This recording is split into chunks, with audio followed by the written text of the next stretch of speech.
அடுத்து ஒரு ஆக்கிரமிப்பு வழக்குங்க சார். மீண்டும் ஒரு ஆக்கிரமிப்பா? நீதிபதி ஜெகதீஷ் சந்திரா அவங்க கையாண்ட ஒரு வழக்குங்க சார். இதில் ஒரு லா ஃபர்மும் இதில் உள்ள வராங்க. இந்த வழக்கை பற்றி நம்ம டீட்டெயிலாக பேசணுங்க சார்.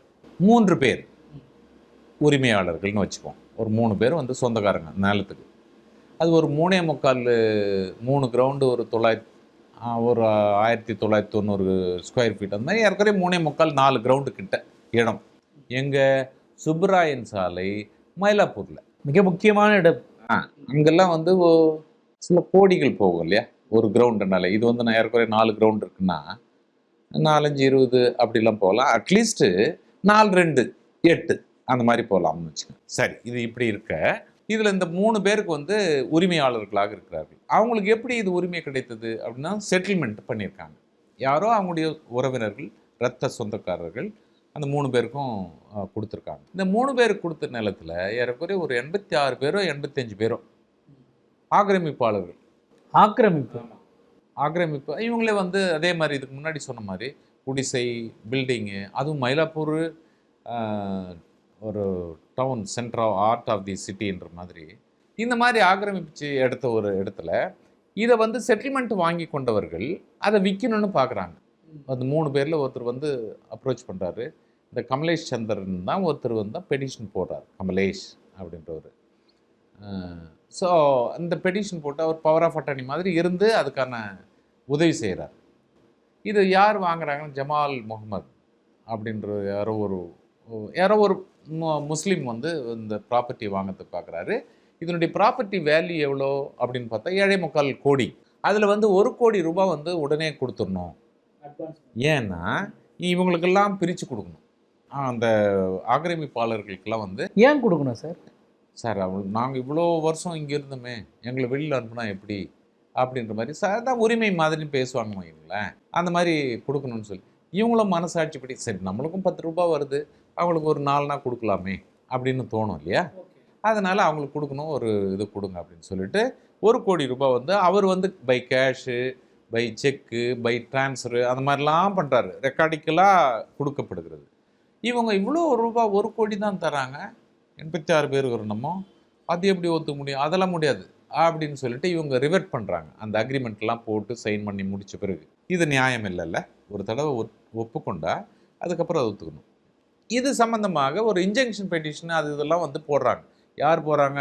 இவங்களும் போடுறாங்க, அவங்களும் போடுறாங்க. இதில் ஏறக்குறைய 40 ஃபேமிலி இந்த எதிர்ப்பு தெரிவித்து அவங்க இன்ஜெக்ஷன் பெட்டிஷன் ஏதோ ஒரு பெட்டிஷன் போடுறாங்க. டிக்ளரேஷன் எனக்கே இந்த நிலம் உரியதாகும் அப்படின்னு சொல்லிட்டு அவங்க சிவில் சூட் போடுறாங்க. சிவில் சூட்டு போட்டு இவங்களும் யார் முதலாளிகளாக இருக்காங்களோ, யார் செட்டில்மெண்ட் வாங்கியிருக்காங்களோ அந்த முதலாளிகளும் கேஸ் போடுறாங்க. ஐயா கொடுக்காதீங்க, இது எங்கள் நிலம் அப்படின்னு சொன்னேன். அதெல்லாம் கிடையாது, நாங்கள் ஏற்கனவே 40 வருஷமாக இருக்கிறோம், 12 வருஷம் தான் அட்வான்ஸ் பொசிஷன், அதுக்கு மேலே இருந்தால் எங்களுக்கு தான் சொந்தம் அப்படி இப்படின்னு இவங்களும் நியாயமாக பேசுகிறாங்க பொழுது. நியாயமா சார்? இல்லை, நியாயமாக நினச்சி பேசுகிறாங்க. அதுக்கப்புறம் இவங்க கொடுக்கக்கூடாதுன்னு சொல்லி இந்த மாதிரி 40 கேஸ் இருக்குது. சிட்டி சிவில் கோர்ட்டில் 40 கேஸ் இருக்குது. இந்த இன்ஜெக்ஷன் பெட்டிஷன் சம்பந்தமாக ஒரு கேஸ் அநேகமாக அது 16வது கோர்ட்டு சிட்டி சிவில் கோர்ட்டில் போடப்பட்டு அதெல்லாம் கொடுக்க முடியாது முதலாளி, நீ தான் முதலாளி, ஆனால் உனக்கு இன்ஜெக்ஷன் கொடுக்க முடியாது, உனக்கு சாதகமாக தீர்ப்பு வழங்க முடியாதுன்னு சொல்லிட்டு நோ அப்படின்னு சொல்லிடுறாங்க. இதை எதிர்த்து 18வது கோர்ட்டு அடிஷ்னல் கோர்ட்டு டிஸ்ட்ரிக்ட் கோர்ட்டுக்கு போகிறாங்க. அங்கேயும் ஆமாம்ல கீழ் கோர்ட்டு சொன்னது தான் சரியாக இருக்கும் பொழுது, அதனால் உனக்கு சாதகமாகலாம் உத்தரவு வழங்க முடியாது அப்படின்னு சொல்லி 2 கோர்ட்டும் தீர்மானிக்குது. முதலாளிகள் தான் நீங்கள் அத்தோடு நிறுத்துங்க, அதுக்கு மேலே பேசக்கூடாது அப்படின்ற மாதிரி சொல்லிடுறாங்க. இப்போது இவங்க முதலாளிகள் என்று சொல்லக்கூடிய இவர்கள் உரிமையாளர்கள் எங்கே தான் போகிறது? வேறு வழியே இல்லை, சிவில் ரிவிஷன் பெட்டிஷனுக்கு போகிறாங்க. அதாவது ஹைகோர்ட்டு ஏறக்குறைய அது ஒரு அப்பீல்னு வைங்களேன். 227 சட்டபூர்வமான உரிமை, அது கான்ஸ்டியூஷன் சம்பந்தமாக. அங்கே போகும்போது தான் ஜஸ்டிஸ் ஜெகதீஷ் சந்திரா அவர்கள் அவர் தான் இந்த கேஸை பார்க்குறாரு. ஆனால் கொஞ்சம் கூர்மையான ஆள், நேர்மையாக டக்கு டக்குன்னு உங்களுக்காக தானே உட்காந்துக்கிறேன், எல்லோரும் இது மாதிரி கத்துனா என்ன அர்த்தம் அப்படின்லாம் சொல்லுவார். ஆமாம், இவர் இவ்வளோ நஷ்டப்பட்டிருக்கார்ல, அவருக்கு நீங்கள் ஏதாவது செய்யணும்ல, அப்படி கொடுத்தா நான் ஆர்டர் கொடுக்குறேன் அப்படின்லாம் சொல்லுவார். ஸோ ஒரு வெரி ஃப்ரெண்ட்லி ஜட்ஜுன்னு சொல்லுவேன் நான். தமிழ்லேயே பேசுவார். என்ன புரியல உங்களுக்கு, இது பாருங்கள், இது படிங்க அப்படின்வார். ரொம்ப ரொம்ப ஈஸியாக இருக்கும். அவர் கோர்ட்டில் போனால் அந்த ஒரு இதெல்லாம் இருக்காது. அந்த ஸ்ட்ரிக்ட் அதெல்லாம் இருக்கணும், அப்படி இப்படி இருக்கணும்லாம் இல்லை. நியாயமாக என்ன நடக்கணுமோ அந்த மாதிரி நடக்கும். இப்போ வந்து இது சிவில் மேட்டரில் இது கொண்டு வரப்படுகிறது. சிவில் ரிவிஷன் பெட்டிஷன் இங்கே வந்த பிறகு என்ன டீட்டெயிலெலாம் கேட்கப்படுகிறது.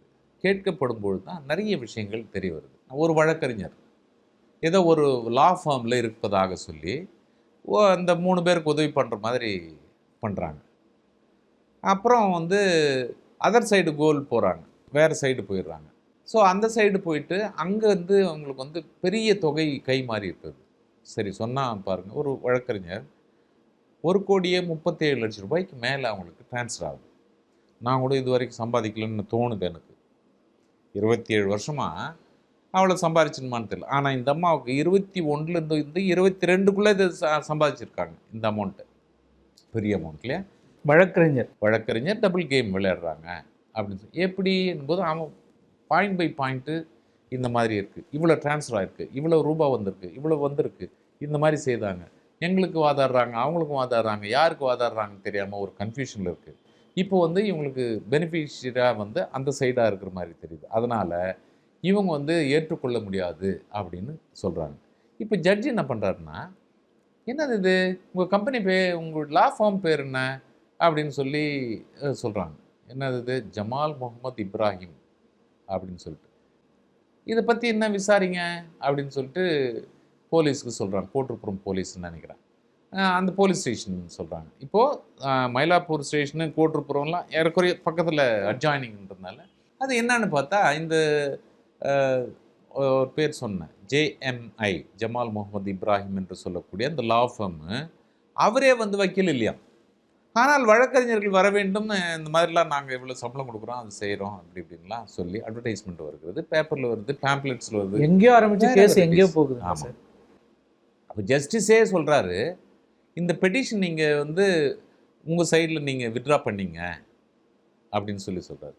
அதெல்லாம் முடியாது, சட்டப்பூர்வமாக என்ன நடவடிக்கை எடுக்கணுமோ அந்த மாதிரிலாம் எடுக்கலாமே அப்படின்லாம் அவங்க சொல்லியிருக்காங்க.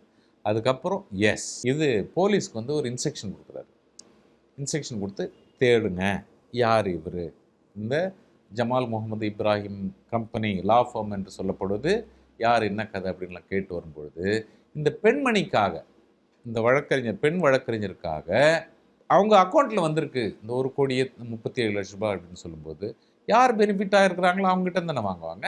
அந்த மாதிரி வாங்கியிருக்கும் பொழுது இது சம்மந்தமாக விசாரிக்கப்படுகிறார்கள் என்று தெரிய வரும்பொழுது தான் உடனே ஒரு சீனியர் அட்வொகேட்டை வைக்கிறாங்க.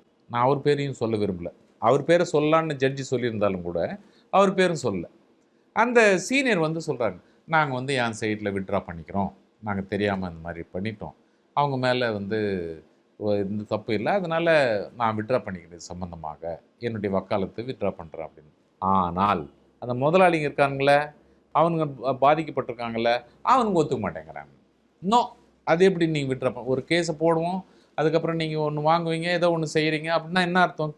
கீழ்கோர்ட்டுங்க ரெண்டுமே வந்து எனக்கு எதிராக இருக்கிறது, ஆனால் நான் தான் உரிமையாளர், எனக்கு தான் அந்த உரிமை வந்து எனக்கு இருக்கிறது எங்கள் 3 பேருக்கும்.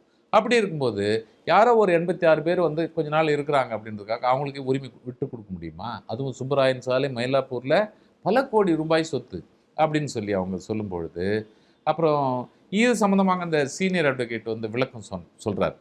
ஜட்ஜி சில கண்டிஷன்ஸ் போடுறார். 1, போலீஸ்காரங்க யாராக இருந்தாலும் சரி, இது வந்து சிவில் மேட்டராக இருந்துச்சுன்னா நீங்கள் உள்ளே வரக்கூடாது. யார் மேலே தவறு இருந்தாலும் 2 பேருமே விசாரிக்கணும். விசாரித்து அது என்ன சம்மந்தமாக இருக்கோ அது அட்வைஸ் தான் பண்ணணும். CSR கொடுத்துடுறது, FIR போட்டுடுறது, அந்த மாதிரி வேலையெல்லாம் இருக்கக்கூடாது. இது ஆல் ஓவர் தமிழ்நாடு இது நடைபெற வேண்டும். அதே மாதிரி DSPக்கு லெட்டர் எழுதுகிறேன், கமிஷனருக்கு லெட்டர் எழுதுனா உங்களுக்கு என்ன வேலையோ அந்த வேலையை மாத்திரம்தான் நீங்கள் பார்க்கணும், அதை தாண்டிலாம் பார்க்குறது வந்து சரியல்ல அப்படின்னு சொல்லிட்டு, அதே நேரம் இந்த ஜமால் முகமது இப்ராஹிம் இருக்கு இல்லையா, அவர் மேலே கொடுத்த கம்ப்ளைண்ட் என்னன்னு பார்த்துட்டு தீர விசாரிங்க. நல்ல காலம் அவர் அட்வொகேட் வந்து செம்மையாக மாட்டியிருப்பார், அவர் தப்பிச்சிட்டாருன்னு நினைக்கிறேன் நான்.